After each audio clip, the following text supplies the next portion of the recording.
walipoteza maisha yao kwa sababu ya ukabila. Mheshimiwa Spika, mimi nakaa nikishangaa. Deputy President alikuja Mombasa, amesimama juu ya gari anatafuna ndizi na mahindi choma. Mheshimiwa Spika, kwanza alitupa takataka pale, alikuwa juu kama kuna watoto wetu ndio ufagia. Mheshimiwa Spika, Mheshimiwa Spika, pale juu ya gari Deputy President anazungumza akisema kuwa yule gavana atoe pesa za floods, wakati anajua 14 billion kutoka World Bank ambayo ni ya disaster management. Mheshimiwa Spika, zilikuwa kwa ofisi yake na aliziramba. Mheshimiwa Spika, alikuwa anajua 6 billion tuliweka hapa katika bajeti. Mheshimiwa Spika, hakuzileta Mombasa. Mheshimiwa Spika, yule ni kiongozi wa kugonganisha watu. Mheshimiwa Spika, na ndio maana najiuliza, kwa miaka miwili kampuni 22. Mheshimiwa Spika, hata mimi moja sina.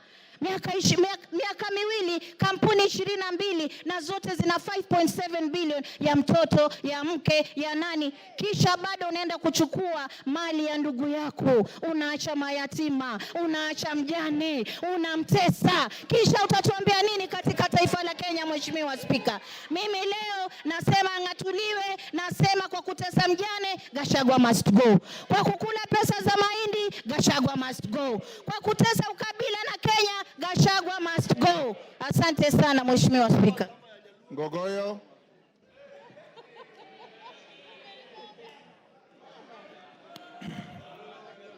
Thank you, Mr. Speaker. Mr. Speaker, sir, I rise to oppose the motion